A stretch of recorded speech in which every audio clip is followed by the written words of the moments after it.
Hello everyone, this is Dim Sum StarCraft here, and welcome back to another cast.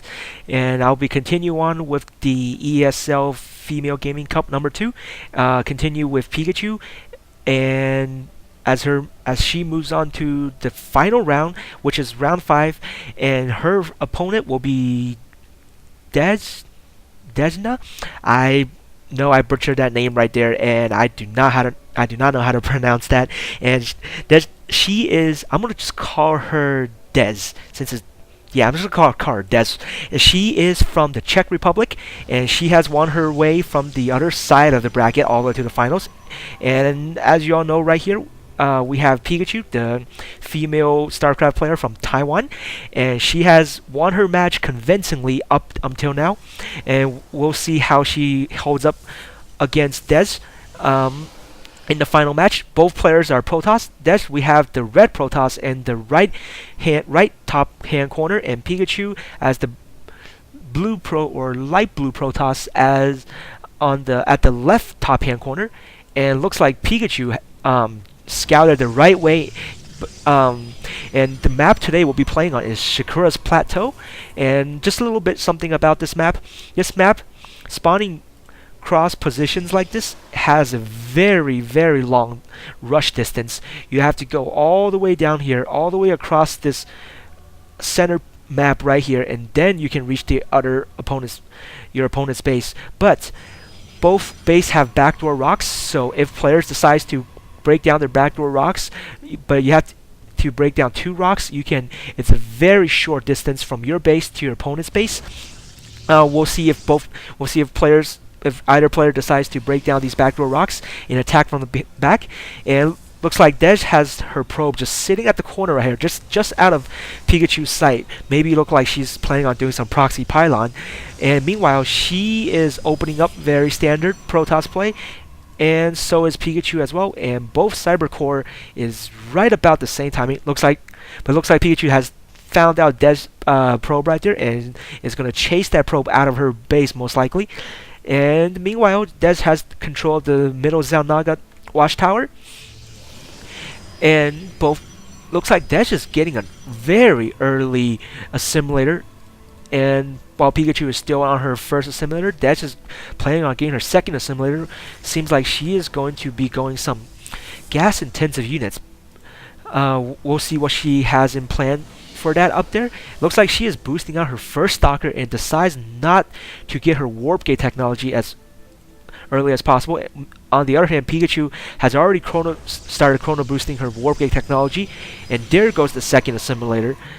And Dez is mining 2 probes at her second assimilator, so we'll see what she decides to go. And this is a very smart play right here. She is scouting around her base to make sure that Pikachu does not have a proxy pylon in her base, which will catch the player off guard, and usually that could mean lights out if Pikachu decides to go 4-gate, or either player decides to go 4-gate technology, especially if they have a proxy pylon somewhere. Looks like Pikachu is dropping down a robotics facility, which she will be going a 2-gate robo.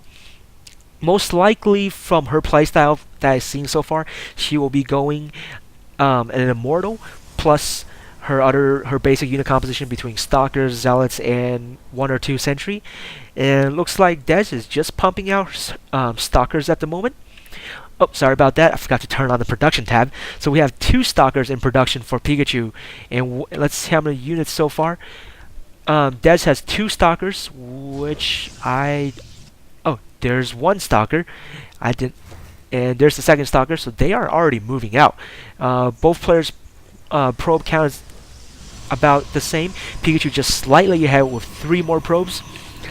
And it looks like Pikachu is dropping her 3rd gateway, and she is pumping up the size to go for Observer first, which is definitely a good choice. Since this map, the rush distance is so far, it's good to have an Observer and place it in your opponent's base to see exactly what they're going.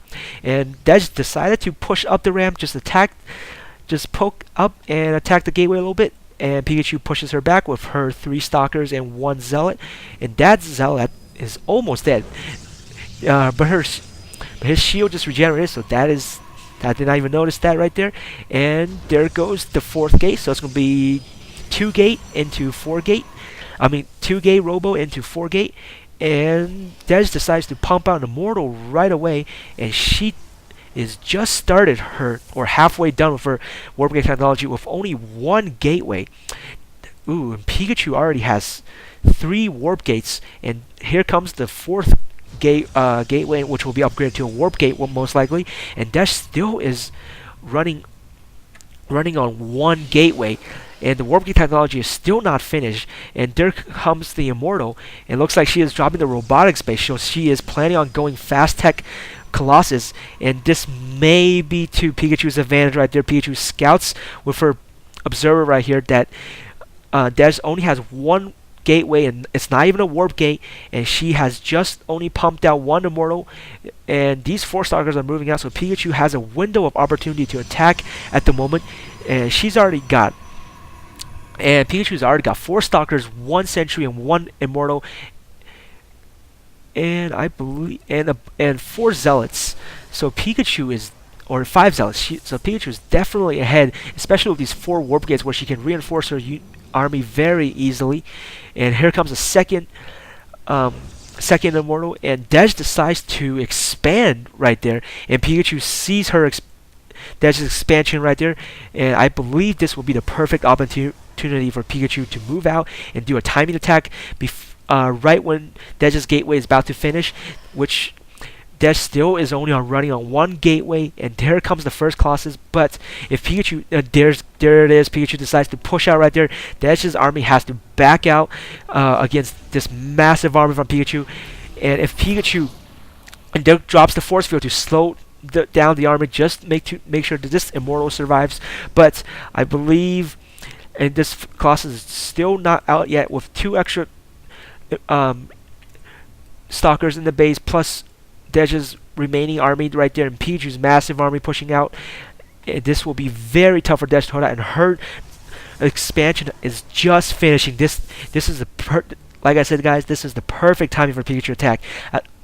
This base is not saturated, and there's 400 minerals right there on the base. And here comes the engagement. Pikachu knows the Nexus is finished, so she is pushing out right there. And there's the Colossus for Dej right there, but the Colossus will not be enough since there's not enough zealots to do the tank, and these 2 immortals just focus fire that Colossus, and there goes the Colossus, and Dej still only has 1 gateway and not a warp gate, so her units is pumping out very slowly, and these probes are trying to attack, and here's Pikachu's probe, which most likely she'll be making a proxy pylon soon. And here comes more reinforcements, and Dej just do not have the production facility to pump out enough units to deal with Pikachu's army. And there is the GG right there from Dej. This will be the first round of 2 for the final.